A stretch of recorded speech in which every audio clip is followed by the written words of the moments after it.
Bienvenidos, Fright fans! Welcome to the Horror Show! I am Jaime and Fuego, here with a special review for y'all straight out of the Phoenix Film Festival / International Horror and Sci-Fi Film Festival 2018, which we were so blessedly able to cover because of Monty Yazzie, shout out man, Jason Carney obviously, and then Patrick Brugan, man. Thank you so much from the Allied team for letting us cover this crap. It was, well, it wasn't crap, it was amazingness. It was awesomeness, in fact.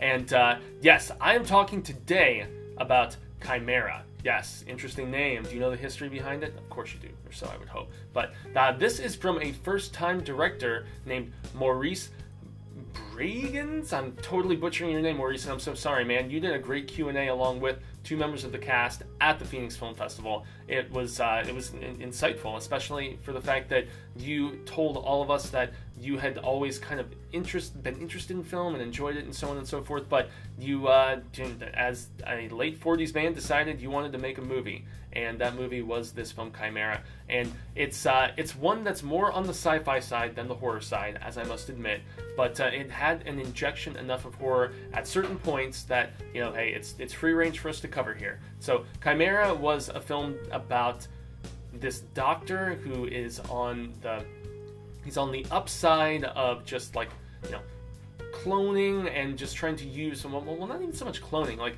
using stem cells and you know, a particular jellyfish that has certain, like, you know, like genes and stuff in it to actually make new organs and, you know, just save people when their bodies are basically breaking down on them.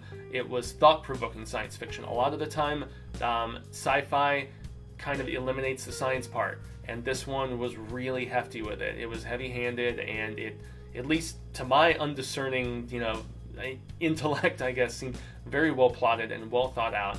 I don't know how real this particular technology necessarily is, but it was intriguing to me. This researcher, his wife is dying. She has a degenerative organ disorder of sorts where her body, all of her organs are just breaking down, and she's unfortunately passed it along to their two children. And so he's basically like keeping her alive, and he's about to go and cryogenically freeze his children as he's trying to develop these just swift and drastic new varieties of medicine, you know, to save his family. And he's kind of on the fence, or not even on the fence, he's on the ledge, you know, of insanity. He's like bordering, he's like tilting on that in a lot of ways. And so but you know, he's passionate and he's very smart about it. And this was a film that I actually found a lot of awesome merit in. It was visually striking. The performances were incredibly good.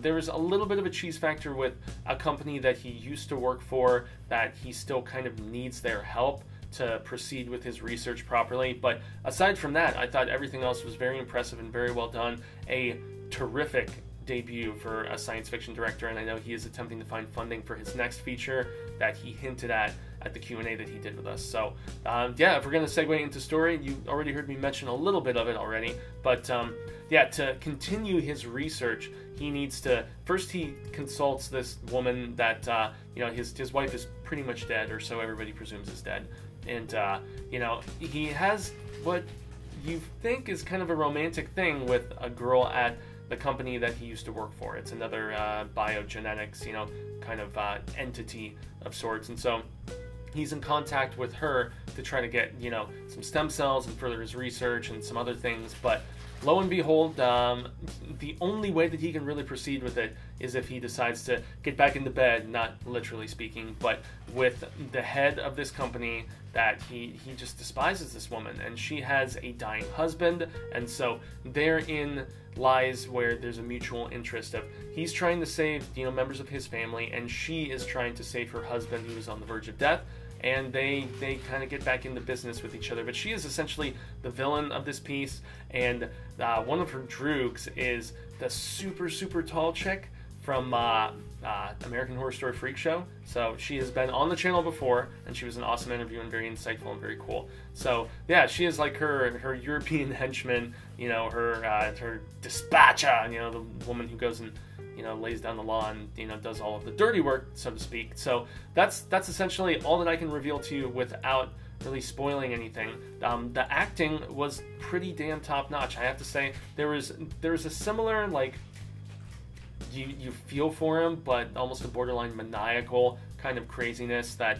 if I'm going to make like a horror comparison, almost like Dr. Creed in Pet Sematary, you know, where he is so driven and he is so intent on helping his family and he has the best intentions behind it, but the execution isn't always of the most morally stable variety, I guess, you know, and he doesn't really take it full niner though. Full niner comes as far as just morally deplorable when he gets back into business working with the aforementioned woman from his former company that I mentioned. Not the love interest of sorts, but the woman who heads up the company with the dying husband. And so that's where we get far beyond just using stem cells. We're talking harvesting stem cells from like living people and all kinds of craziness. This movie did veer into horror territory, and I actually really want to give it another watch because it was so dense in its ideas that I feel like there was even some things that might have kind of went over my head a little bit at times, because it was very science-heavy science fiction, which I appreciate. I mean, we're talking not so much Heinlein, we're talking more so Asimov. We're talking like really deep into the trenches of thought-provoking stuff and the moral ambiguity of some of the things that this particular character does.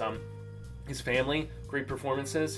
His wife, who kind of pops in here and there as his moral compass, you know, and she's you know, just as he's trying to debate whether he should proceed in certain fashions, you know, she's there to kind of, as an internal voice, you know, make him think of things a little more full circle, which is cool. Both of the kids were great. The boy I thought was especially good, and you know, interracial couple, you know, which is very, very cool to see as well. You know, the fact that, you know, he's this Caucasian, you know, doctor, and he's involved with this Indian woman, not Native American, India, and so their kids are super cute, and just and you feel so terrible, more so maybe even for the wife who has lived a longer life, you know, for their cute kids who have been cursed kind of with this same organ degenerative thing that she has. So it's really tragic, and you know, it's sad to think about, and the lengths that he goes to and attempts to go to in certain times to save them. I mean, you know, all of the other performances, like I said, the